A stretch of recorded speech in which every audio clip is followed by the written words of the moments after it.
नमस्कार। आज के इस दिलचस्प विश्लेषण में आपका स्वागत है। आज हम जिस विषय पर बात कर रहे हैं वो सीधा हमारी सिविल सेवा परीक्षा की तैयारी से जुड़े स्रोतों से आता है। हम बात कर रहे हैं मई 2025 के ऑपरेशन सिंदूर की और सैन्य रणनीति में आए उस बड़े तकनीकी बदलाव की जिसने युद्ध की पूरी कला को ही बदल कर रख दिया है। यह सिर्फ एक मिलिट्री ऑपरेशन की कहानी नहीं है, बल्कि ये समझने की कोशिश है कि आधुनिक युद्ध नीति असल में किस दिशा में जा रही है। तो चलिए शुरू करते हैं। चलिए सबसे पहले आज के एजेंडे पर एक नजर डालते हैं। हम शुरुआत करेंगे ऑपरेशन सिंदूर स्ट्राइक से। इसके बाद स्कैल्प और हैमर जैसी प्रिसिजन टेक का विश्लेषण करेंगे। फिर बात होगी लॉइटरिंग म्यूनिशंस के बढ़ते चलन की।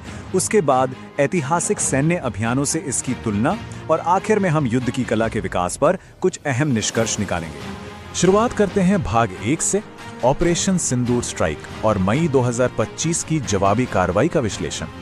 स्रोत के मुताबिक इस पूरे अभियान की ब्रीफिंग का नेतृत्व विंग कमांडर व्योमिका सिंह और कर्नल सोफिया कुरैशी ने किया था। सोर्स हमें बताता है कि 7 मई 2025 को अंजाम दिया गया ये ऑपरेशन सिंदूर कोई साधारण कार्रवाई नहीं थी। ये एक बेहद कोऑर्डिनेटेड प्रिसिजन स्ट्राइक थी और सबसे खास बात, इसमें आर्मी, नेवी और एयरफोर्स तीनों ने एक साथ मिलकर काम किया। इनका टारगेट एकदम क्लियर था, पाकिस्तान और पीओके में मौजूद 9 आतंकी ठिकाने। ये कोई अंधाधुंध गोलाबारी नहीं थी, बल्कि सिर्फ और सिर्फ टेरर इंफ्रास्ट्रक्चर को खत्म करने का एक बेहद सटीक ऑपरेशन था। अब इस ऑपरेशन के नाम के पीछे एक काफी भावपूर्ण कहानी है। अक्सर हम देखते हैं कि मिलिट्री ऑपरेशंस के नाम शक्ति या आक्रामकता दिखाते हैं, है ना? लेकिन स्रोत के अनुसार ऑपरेशन सिंदूर नाम को अप्रैल 2025 में हुए पहलगाम हमले के पीड़ितों और खासकर उस हमले में विधवा हुई महिलाओं को एक व्यक्तिगत श्रद्धांजलि के रूप में चुना गया था। यह इस पूरे अभियान को एक बहुत ही संवेदनशील नजरिया देता है। आगे बढ़ते हैं भाग 2 पर, प्रिसिजन टेक, स्कैल्प और हैमर, जो भारतीय वायुसेना के आधुनिक हथियार हैं।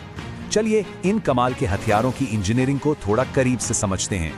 इस स्लाइड में जो बात सबसे ज्यादा दिलचस्प है वो है इन दोनों हथियारों का अलग अलग रोल। देखिए, एक तरफ हमारे पास है स्काल्प क्रूज मिसाइल, जिसे स्टॉर्म शैडो भी कहते हैं। इसे यूरोप में बनाया गया है और इसका काम है दूर बैठे बंकरों जैसे फिक्स्ड और हाई वैल्यू टारगेट्स को डीप स्ट्राइक से तबाह करना। और दूसरी तरफ है फ्रांस की हैमो मिसाइल। इसकी असल खासियत इसकी फुर्ती है। जीपीएस, इंफ्रारेड और लेजर के जरिए ये चलते फिरते यानी मोबाइल टारगेट्स को ट्रैक करके उन पर सटीक वार कर सकती है। दोनों का अपना अपना मास्टर क्लास है। अब आते हैं भाग 3 पर, लॉइटरिंग म्यूनिशंस का उदय, जिसे हम कामिकेज ड्रोन का युग भी कह सकते हैं। ये युद्ध के मैदान में एक बहुत बड़ा गेम चेंजर है।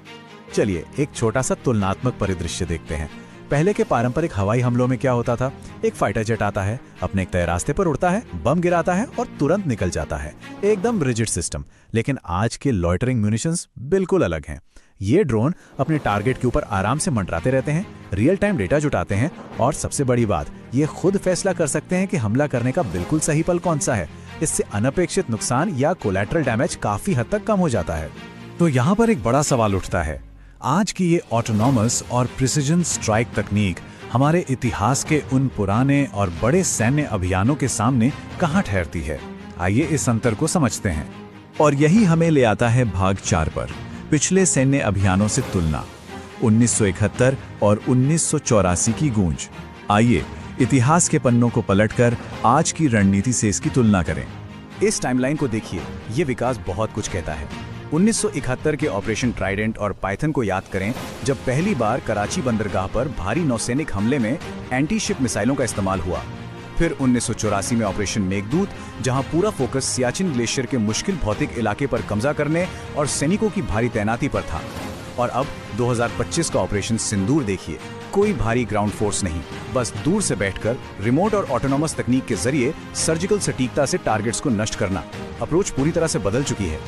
अब हम पहुंच गए हैं हमारे अंतिम हिस्से, भाग 5 पर, युद्ध की कला का विकास, स्रोतों से प्राप्त सामरिक निष्कर्ष।